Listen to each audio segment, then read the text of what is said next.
그러므로 나의 사랑하고 사모하는 형제들, 나의 기쁨이요 멸류관인 사랑하는 자들아, 이와 같이 주 안에 서라. 내가 유오디아를 권하고 순두개를 권하노니 주 안에서 같은 마음을 품으라. 또 참으로 나와 멍에를 같이 한 내게 구하노니 복음에 나와 함께 힘쓰던 저 여인들을 돕고 또한 글레멘드와 그 외에 나의 동역자들을 도우라. 그 이름들이 생명책에 있느니라. 주 안에서 항상 기뻐하라. 내가 다시 말하노니 기뻐하라. 너희 관용을 모든 사람에게 알게 하라. 주께서 가까우시니라. 아무것도 염려하지 말고 다만 모든 일에 기도와 간구로 너희 구할 것을 감사함으로 하나님께 아뢰라. 그리하면 모든 지각에 뛰어난 하나님의 평강이 그리스도 예수 안에서 너희 마음과 생각을 지키시리라. 끝으로 형제들아, 무엇에든지 참되며 무엇에든지 경건하며 무엇에든지 옳으며 무엇에든지 정결하며 무엇에든지 사랑받을 만하며 무엇에든지 칭찬받을 만하며 무슨 덕이 있든지 무슨 기림이 있든지 이것들을 생각하라. 너희는 내게 배우고 받고 듣고 본 바를 행하라. 그리하면 평강의 하나님이 너희와 함께 계시리라. 아멘. 우리 함께 읽으신 말씀을 가지고 평강의 하나님이란 제목으로 말씀을 전하도록 하겠습니다. 하나님은 누구신가? 하나님은 우리에게 평강을 주시는 하나님이시다라고 하는 것이죠. 오늘 우리가 어떻게 해야 하나님이 주시는 평강을 누릴 수 있는지를 한번 살펴보도록 하겠습니다. 1절에서 5절을 보게 되면 첫 번째로 우리가 서로 같은 마음을 품고 관용을 베풀 때 하나님께서 우리에게 평강을 주신다라고 말씀하고 있습니다. 작년도 2022년에 한국보건사회연구원에서 발간한 한국인의 행복과 삶의 질에 관한 종합 연구 보고서를 보게 되면은 거기 사람들이 생각하는 행복의 조건들이 이제 있는데 가장 첫 번째로 그들이 꼽았던 것이 좋은 배우자와 행복한 가정을 이루는 것이었습니다. 화목하고 행복한 가정이 우리의 행복의 첫 번째가 된다라고 하는 것이었죠. 그들을 위해서 건강하게 사는 것, 그리고 돈과 명성을 얻는 것, 자기 소질과 적성에 맞는 일을 하는 것, 그리고 여가 생활을 즐기는 것, 순서대로 이것들이 나타났습니다. 소득이 높을수록 좋은 배우자와 행복한 가정을 이루는 것이 행복의 가장 중요한 조건이라고 하는 응답이 점점 더 높아졌습니다. 여러분은 어떻게 생각하십니까? 여러분은 돈이 행복에 있어서 가장 중요하다 생각하십니까? 아마 그런 분도 있겠죠. 또 어떤 분은 건강이 가장 중요하다 생각하신 분도 있겠죠. 그렇지만 더 많은 사람들은 화목하고 행복한 가정이 우리의 행복에 있어서 가장 중요한 조건이다라고 그렇게 생각을 하고 있습니다. 우리의 가장 가까이에 있는 사람들, 우리의 가정, 또 우리의 직장, 또 우리 교회에 있는 성도들과 함께 화목하게 행복하게 살 수 있는 것, 이것이 우리 인생에 참된 만족과 행복을 준다라고 하는 것이죠. 자, 그러면 우리가 다른 사람들과 화목하게 살려면 우리가 어떻게 해야 될까요? 오늘 본문 2절에 보게 되면 사도 바울이 빌립보 교회 성도들에게 권면하죠. 내가 유오디아를 권하고 순두개를 권하노니 주 안에서 같은 마음을 품으라. 여기 유오디아와 순두개라고 하는 이름이 나오는데 이 두 이름 다 여성입니다. 여성형이에요. 그래서 이 빌립보 교회의 여자 성도들이었다라고 해서 우리가 알 수 있고요. 아마도 지금 우리 교회로 따지면 뭐 권사님이나 여자 집사님 정도 되겠죠. 교회 일에 굉장히 열심히 있는 그러한 분들입니다. 유오디아라고 하는 이름의 뜻은 행복이라는 뜻이에요. 그리고 순두개라고 하는 이름의 뜻은 풍족이라는 그런 뜻입니다. 그래서 그 이름들로 볼 때 아마 이 유오디아는 나름대로 행복한 그런 삶을 사는 여인이었고, 또 순두개는 또 나름대로 풍족한 삶을 사는 여인이었던 것으로 우리가 추측을 할 수 있습니다. 자, 그래서 이 두 여인은 빌립보 교회에서 아주 중요한 일꾼으로서 그렇게 쓰임 받는 그런 사람들이었죠. 자, 그런데 문제는 그들의 마음이 서로 하나가 되지 못했다라는 거예요. 자, 우리가 교회 일을 하다 보면은 서로 잘 안 맞을 때가 있죠. 생각이 다를 때가 있죠. 사람들마다 이 성향이 다 다르죠. 뭘 빨리 하려고 하는 사람도 있고 천천히 하려고 하는 사람도 있고 일하는 방법이 다르죠. 뭔가 좀 크게 하려고 하는 사람도 있고 작게 하려고 하는 사람도 있고 사람마다 성격이 다르고 성향이 다 다르잖아요. 또 때로는 좋은 일이지만 하나님의 일을 하면서 서로 어떤 경쟁심이 생기기도 합니다. 때로는 전혀 다른 환경이 자랐기 때문에 다른 사람을 이해하기 어려운 그런 경우도 있죠. 같은 마음을 품으려면 나와 다른 사람의 생각과 행동에 대해서 더 넓은 이해심이 필요합니다. 우리가 어떤 사람하고 같이 있으면 편합니까? 이해심이 넓은 사람하고 같이 있으면 편해요. 우리가 무슨 말 하든지 무슨 행동 하든지 그것을 이해해 주기 때문에 우리가 편하죠. 그렇지만 속이 좁고 다른 사람을 전혀 이해하지 못하는 사람이 있으면은 그 사람과 같이 있으면 너무나 불편하죠. 힘들죠.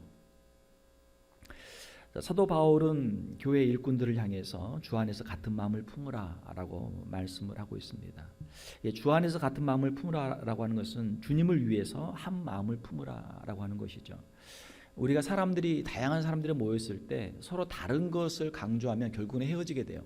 그러나 서로 같은 것을 동일한 목표를 우리가 강조하게 되면은 우리가 한 마음으로 하나가 될 수 있는 것이죠. 자, 우리 교회에는 어떤 사람들이 모였습니까?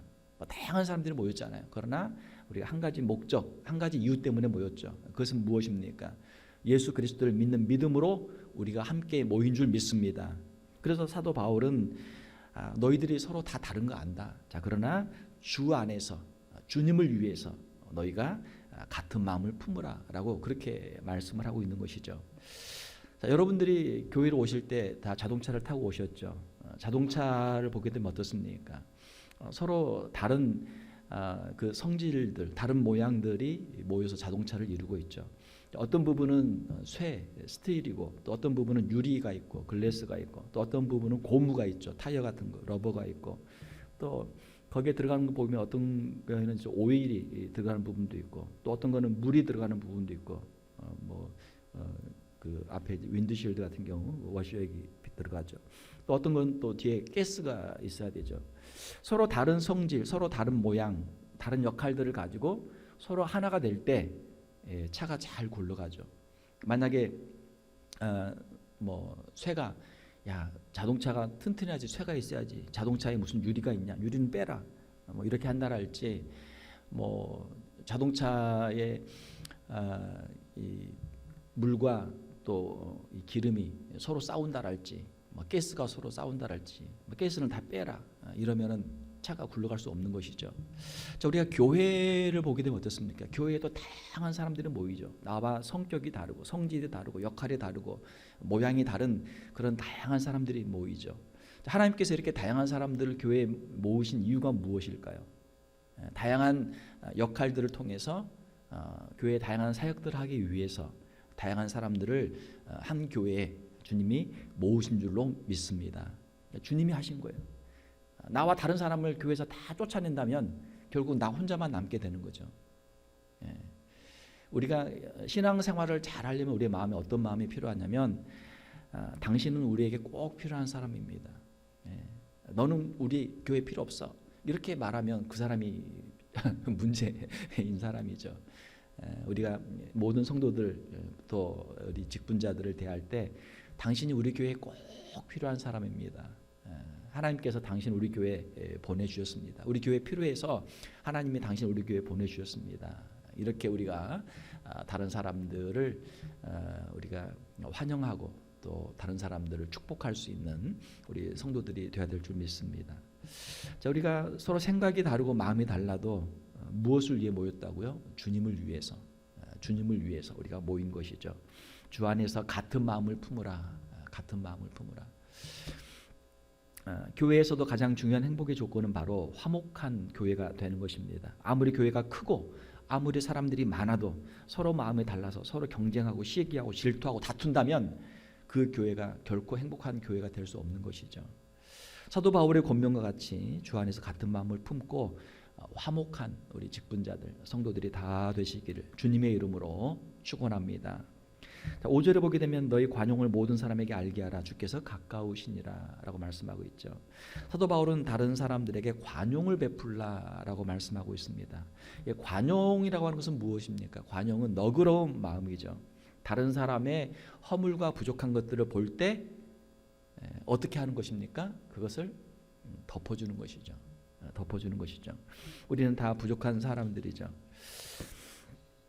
얼마 전부터 한국에서는 이제 내로남불이라는 말이 쓰이고 있습니다. 내가 하면 로맨스고 남이 하면 불륜이다라고 하는 것이죠. 누가 봐도 그건 불륜인데 자기가 하면 로맨스라고 주장하는 것, 그런 억지스러운 말을 이제 표현하는 그런 것이죠. 자기의 잘못을 정당화하고 미워하고 남의 잘못만 지적하는 그러한 행태를 이제 비판하는 그런 말이죠. 그런데 사람들은 누구나 대부분 이런 경향이 있습니다. 정치인들을 보게 되면 서로 상대방을 비판하는데 가만히 보게 되면 둘 다 내로남불을 하고 있는 그런 때가 많은 것을 우리가 보게 되죠.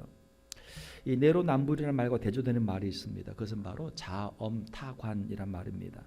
자신에게는 더 엄격하고 타인에게는 남에게는 더 관대하라라고 하는 그런 말이죠.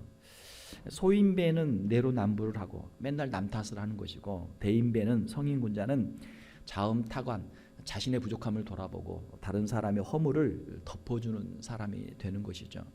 사도 바울은 성도들을 향해서 너희 관용을 모든 사람에게 알게 하라. 관용을 베풀어 주라. 모든 사람들에게 관용을 베풀어 주라라고 하는 것이죠. 사랑하는 성도 여러분, 우리 교회 성도들은 다른 사람의 허물을 지적하고 비판하고 정죄하는 사람보다는 자신의 허물을 먼저 반성하고 다른 사람의 허물은 덮어줄 수 있는 우리 성도들이 되시기를 주님의 이름으로 축원합니다. 참 어렵죠. 그러나 이렇게 해야만 우리의 가정에서나 교회에서나 서로가 더 이해받고 용서받고 또 사랑을 주고받는 화목한 가정, 화목한 교회가 될 수 있는 것이죠. 우리는 다른 사람을 자꾸 비판하는 사람, 처음에는 그 말이 시원해 보이지만 그 사람 곁에 있으면 결국은 그 화살이 나에게도 언젠간 돌아오게 되니까 항상 조마조마하죠. 위험하죠. 다른 사람에게 관용을 베푸는 사람을 보게 되면 처음에는 이 사람이 왜 그런가 싶지만 또 그 사람의 그 너그러운 인품과 그 넓은 마음을 우리가 보면서 이 사람이 참 좋은 사람이구나 하는 것을 우리가 깨닫게 되는 것이죠. 가정에서나 교회에서나 다른 사람의 허물을 덮어주고 관용을 베풀 때 하나님께서 우리에게 평강을 주실 줄로 믿습니다. 자, 우리가 우리의 허물을 돌아보고 또 특별히 다른 사람이 우리에게 잘못할 때 다른 사람에게 관용을 베풀 수 있는 그 이유는 무엇입니까? 사도 바울은 말씀하기를 주께서 가까우시니라. 자, 주님이 다시 오셔서 선악간의 모든 것을 심판하실 텐데, 자, 우리가 그 사람과 우리 다투지 않아도 주님께서 마지막 때 주님께 행한 대로 다 심판하시고 또 우리에게 억울한 것이 있을 때는 우리의 억울한 것을 풀어주시고 또 우리가 잘한 것이 있을 때 우리에게 상을 주실 것을 믿기 때문에 주님을 믿기 때문에 우리가 주의 말씀에 순종하며 나아갈 수 있는 줄 믿습니다. 사랑하는 성도 여러분, 주님의 심판을 온전히 신뢰하고 주의 말씀에 따라서 우리의 가정에서 또 직장에서 교회에서 어디에서나 주위 사람들과 화목하면서 관용을 베풀 수 있는 우리 성도들이 되시기를 주님의 이름으로 축원합니다. 자, 6절 7절을 보게 되면 염려하지 말고 기도와 간구로 감사함으로 하나님께 아뢰라 말씀하고 있죠. 1절에서 5절까지는 우리와 이제 우리 다른 사람들과의 관계라고 한다면 6절 7절은 하나님과의 관계에서 우리가 평강을 누릴 수 있는 방법이죠. 6절에 보게 되면 아무것도 염려하지 말고 다만 모든 일에 기도와 간구로 너희 구할 것을 감사함으로 하나님께 아뢰라. 자, 아무것도 염려하지 말라. 우리 마음속에 염려, 근심, 걱정이 많죠.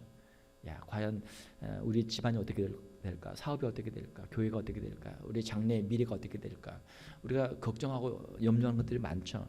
자, 그렇지만 주님의 말씀은 아무것도 염려하지 말고 다만 모든 일에 기도와 간구로 너희 구할 것을 감사함으로 하나님께 아뢰라 라고 말씀하고 있습니다.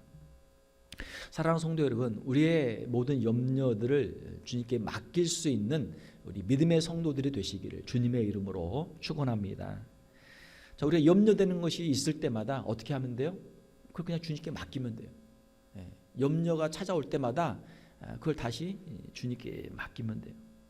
우리의 마음속에 있는 염려, 근심, 걱정, 스트레스 무조건 주님께 맡기면 되죠. 주님, 제 마음속에 또 이 염려가 또 어느새 생겼네요. 주님, 이거 주님 앞에 다시 올려드립니다.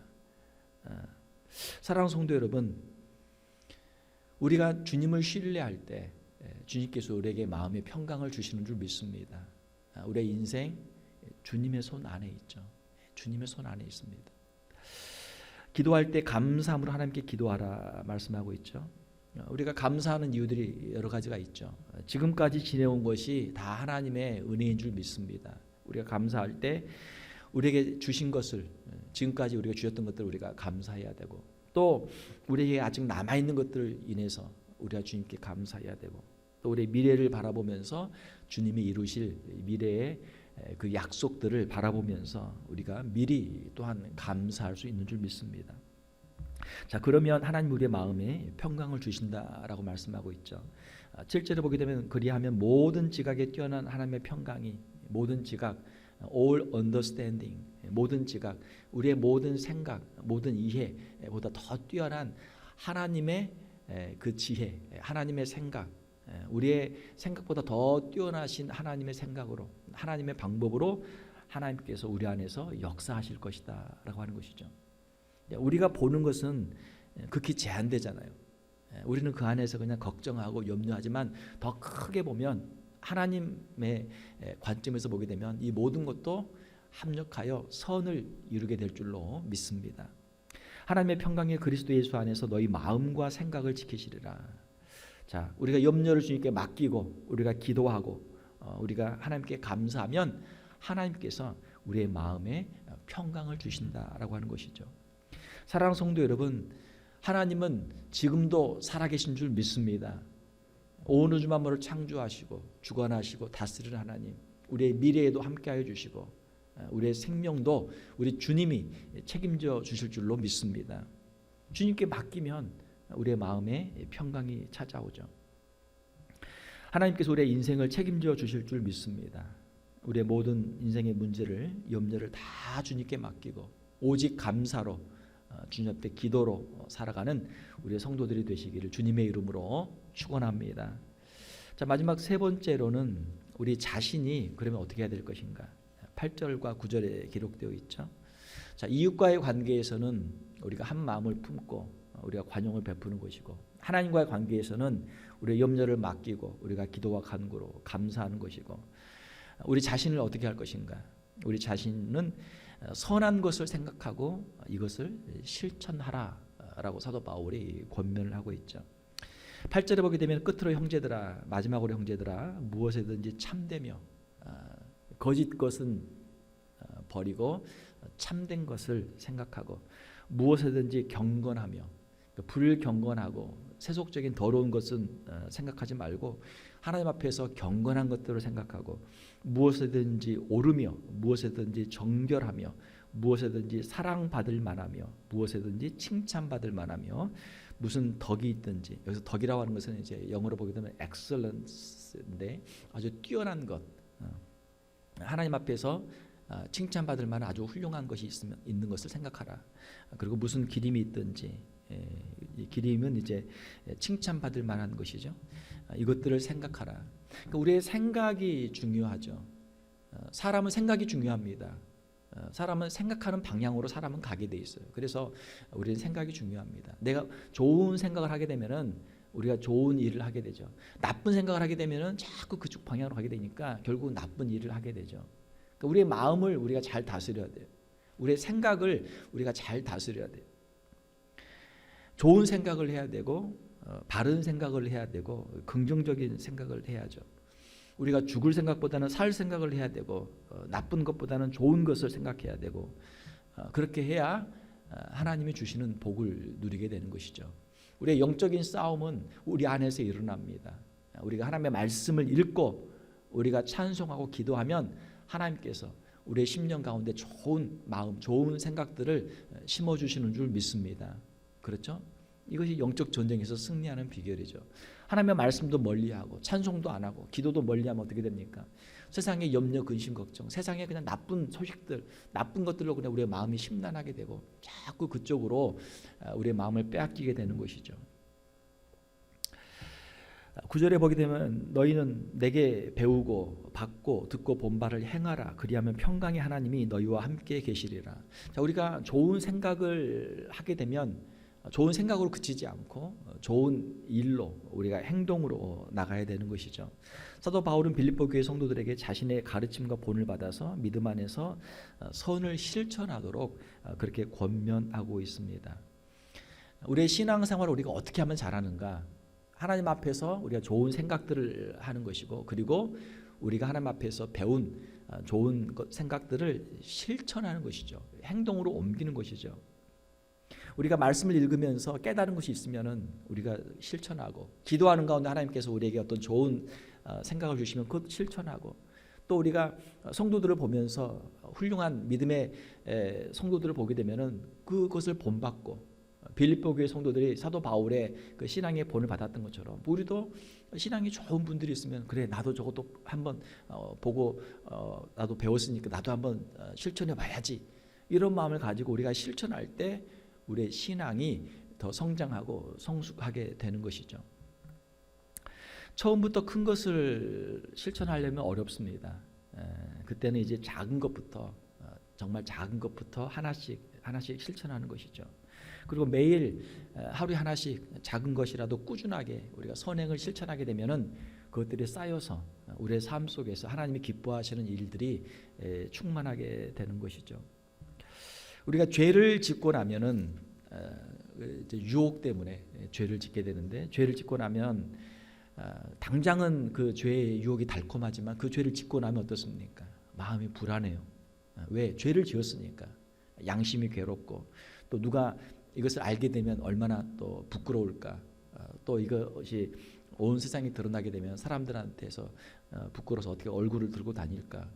또 내가 혹시 벌을 받지 않을까. 그의 마음에 두려움이 찾아오죠. 마음에 평강이 없죠. 자, 그러나 우리가 선을 행하면 어떻습니까? 선을 행하면 마음이 기쁘고 뿌듯하죠. 선을 행하면 마음에 걱정거리가 없습니다. 하나님 앞에서도 우리가 담대하죠. 하나님께서 주실 상급을 우리가 기대할 수 있고, 또 이것을 우리가 사람들에게 뭐 자랑하지 않아도, 사람들이 알아도, 일부러 사람들에게 광고할 필요는 없지만 사람들이 이것을 알게 돼도 내가 부끄러움을 당할 일은 없죠. 오히려 사람들 앞에서 우리가 칭찬을 받을 일들이기 때문에 사람들 앞에 서는 것이 항상 떳떳하고 담대하죠. 마음에 평안이 있죠. 선한 일을 하게 되면 보람도 있고 마음도 편하고 기분도 좋고, 그래서 잠도 또 잘 자고 우리의 심령에 또 우리의 육체에도 건강에도 좋은 것이죠. 하나님이 주시는 평강을 누리게 되는 것입니다. 사랑하는 성도 여러분, 사도 바울의 권면과 같이 항상 좋은 것을 생각하고 말씀 안에서 선한 것을 생각하고 또 우리가 보고 배운 바를 실천할 수 있는 우리 성도들이 되시기를 주님의 이름으로 축원합니다. 그러면 하나님께서 우리의 마음에 평강을 주세요. 자, 우리의 마음에 평강이 임하면 어떻게 됩니까? 그러면 우리의 말이, 우리의 언어가 다른 사람들에게 평안을 주는 말이 나오게 돼요. 우리 속에 있는 게 밖으로 나오거든요. 우리의 마음속에 사랑이 있으면 사랑의 말이 나오고, 은혜가 있으면 은혜의 말이 나오고, 우리의 마음에 평안이 있으면 다른 사람을 평안하게 하는 말이 나온단 말이에요. 그러나 우리의 마음이 불편하면 어떻습니까? 우리의 마음이 다른 사람의 미워하는 마음이 있으면 미워하는 말이 나오고, 다른 사람을 막 싫어하는 말이 있으면 저주하는 말이 나오고, 우리의 마음이 막 불편하고 그러면 어때요? 다른 사람을 불편하게 하는 말이 나오는 거죠. 그 사람의 언어를 보게 되면은 그 사람이 지금 어떤 상태에 있는가를 우리가 알게 된단 말이죠. 사랑하는 성도 여러분, 우리의 심령 가운데 주님이 주시는 평강이 충만하게 임하기를 주님의 이름으로 축원합니다. 우리가 샬롬이라는 인사를 많이 하죠. 샬롬, 히브리어로 샬롬이라는 인사를 하게 되는데 그 뜻은 이 평안이라는 뜻이에요. 평화라는 뜻이에요. 당신에게 주님의 평화가 임하기를 축복합니다. 그 인사가 샬롬입니다. 어떤 사람이 행복한 사람인가? 그 마음에 평안이 있는 사람이 행복하다. 평안이 있기 때문에 가정에서도 배우자나 또 부모나 형제나 자녀들에게도 그들의 마음을 편안하게 해줄 수 있는 화목의 역사를 이룰 수가 있는 것이죠. 사랑하는 성도 여러분, 오늘 사도 바울이 빌립보 교회에 주시는 이 권면의 말씀들을 통해서 우리의 심령에 주님이 주시는 평강이 임하고 우리의 가정과 우리의 일터와 우리 교회에 주님의 평화가 충만하게 임하기를 주님의 이름으로 축원합니다. 함께 기도하겠습니다. 하나님 아버지 감사합니다. 이 시간 사도 바울이 빌립보 교회에 주시는 권면의 말씀을 우리가 함께 읽었습니다. 서로 같은 마음을 품게 하시고 관용하며 화목할 수 있는 저희들 되게 하여 주시옵소서. 하나님을 더 깊이 신뢰하게 하시고 우리의 모든 염려를 주님께 다 맡기고 오직 감사함으로 하나님께 기도할 수 있는 저희들 되게 하여 주시옵소서. 주의 말씀 안에서 늘 선한 것들을 생각하게 하시고 또 앞서간 믿음의 선진들의 아름다운 신앙을 본받게 하시고 우리의 삶 속에서 실천할 수 있는 우리 귀한 성도들 다 되게 하여 주시옵소서. 저희들의 심령 가운데 하나님이 주시는 평강이 충만하게 임하게 하시고 저희들이 어디를 가든지 가정에서나 일터에서나 저희들의 삶 속에서 늘 주님의 평강을 증거할 수 있는 우리의 귀한 성도들 다 되게 하여 주시옵소서. 거룩하신 우리 주 예수님의 이름으로 기도하옵나이다. 아멘.